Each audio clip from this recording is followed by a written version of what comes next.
ચોથા મુદ્દાની વાત કરીએ તો 27 જાન્યુઆરી એટલે આજે દેશભરના 8 લાખ બેંક કર્મચારીઓ હડતાલ પર રહેશે તેવી જાહેરાત કરાઈ હતી। United forum of bank union દ્વારા એલાન કરાયું હતું કે કર્મચારીઓ 5 દિવસના સપ્તાહ અને દર શનિ રવિ રજા માટે વિરોધ કરશે। ગુજરાતમાં 15,000 કર્મચારીઓ, જેમાં રાજકોટના 1500 અને સૌરાષ્ટ્ર કચ્છના 5,500 કર્મીઓ સામેલ છે।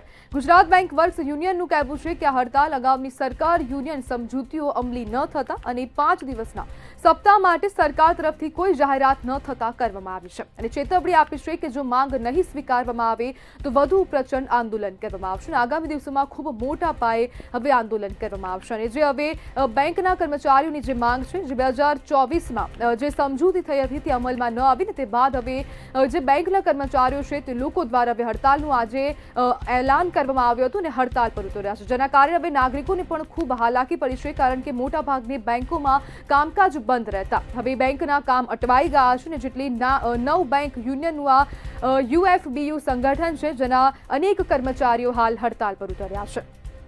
મહેસાણા શહેરની અનેક બેંકોની સેવા પર ખોરંભાઈ હતી, જ્યારે અમદાવાદ શહેરમાં પણ અનેક જે બેંકો છે તે હવે બંધ રહેતા અનેક લોકોને પણ મુશ્કેલી પડી હતી, જ્યારે બેંકના કામકાજ બંધ રહ્યા હતા અનેક લોકોના જે પૈસા હતા તે પણ અટવાયા છે।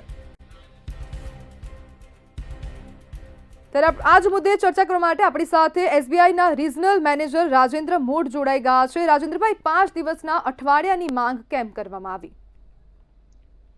હવે હું છે ને રિજનલ મેનેજર નહીં પણ રિજનલ સેક્રેટરી છું અમારા એસબીઆઈ એમ્પ્લોઈઝ યુનિયનના મહેસાણા ડિસ્ટ્રિક્ટમાં, બરાબર। હવે આઈબીએ સાથે, આઈબીઆઈ ગવર્મેન્ટ બોડી છે અને આપણા જે યુનિયન હોય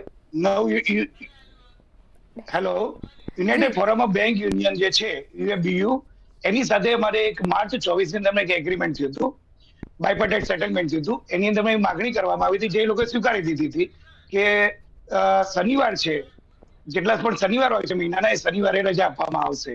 મતલબ અત્યારે આપણને બીજો અને ચોથો શનિવાર રજા આપવામાં આવે છે, બીજા 2 શનિવારની રજા ઉમેરવાની વાત કરી હતી અને એના બદલે દરરોજ 40 મિનિટનો સમય વધારવામાં આવ્યો હતો।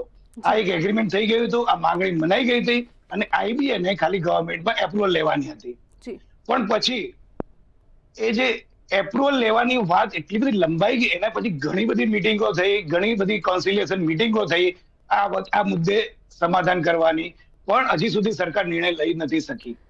અને સમજૂતીને સરકાર અમલમાં નથી લાવી શકતી ગમે તે કારણોસર, અને જ્યારે અમે હડતાલ પાડીએ છીએ ત્યારે હડતાલ એક છેલ્લો વિકલ્પ હોય છે। હડતાલ સુધી કોઈ જવાબ માંગતું નથી કારણ કે કોઈ એમ્પ્લોયની હડતાલ ગમતી નથી, એનો રોજનો પગાર કપાતો હોય છે, કોઈને ગમતું નથી આ હડતાલ, લોકોને હાલાકી પડે છે, કસ્ટમરો જે અમારા ફેમિલી જેવા જ હોય છે એ લોકોને તકલીફ પડે, હડતાલ કોઈને ગમતી નથી, પણ હડતાલ સુધી જવું અમારે એટલા માટે જરૂરી પડ્યું કે અનેક મિટિંગો, અનેક વાટાઘાટો કર્યા પછી પણ સરકાર એ સહમતિ થઈ ગયા હોવા છતાં એનો અમલ લાવી શકી નહોતી, બરાબર। એટલે અમે આ 27 તારીખની રજા અમારે હડતાલ જાહેર કરવી પડી અને અમારી જો માંગણી નહીં માનવામાં આવે તો યુએફબીયુના માર્ગદર્શન હેઠળ અમે અગાઉ પણ જે અમને સૂચના મળશે એ મુજબ અમે વર્તન અમારું કરીશું। રાજેન્દ્રભાઈ, જે પ્રમાણે આપ કહી રહ્યા છો કે માંગ નહીં સ્વીકારવામાં આવે તો આગામી સમયમાં ફરીથી કદાચ હડતાલ કરવાનું તમે જોઈ રહ્યા છો, પરંતુ હવે હડતાલ કરશો તો નાગરિકોને ખૂબ મોટા પ્રમાણમાં નુકસાન થશે કારણ કે બેંકના કામો પણ અટકાઈ રહ્યા છે। હા, એ હડતાલ અમારે જો કરવી જ નથી, અમે બીજી રીતે વાટાઘાટો દ્વારા પણ આ સમસ્યાનો નિરાકરણ લાવવાનો પ્રયત્ન કરીશું। હડતાલ તો મેં તમને કીધું એમ છેલ્લો જ વિકલ્પ હોય છે કારણ કે એમાં બધા હેરાન થતા હોય છે। અમે અમારા જે કસ્ટમરો રોજ આવતા હોય અમારા બેંકોની અંદરમાં, સરકારની બેંક છે, સરકારની નાની કેટલી બધી સ્કીમો ચાલતી હોય છે અને નાનામાં નાના લાભાર્થી હોય, 0 બેલેન્સ વાળા, 12 રૂપિયા બેલેન્સ હોય કે 100 રૂપિયા, દરેક કસ્ટમર અમારા માટે એક ફેમિલી મેમ્બર જેવો હોય છે, એને તકલીફ ના પડે।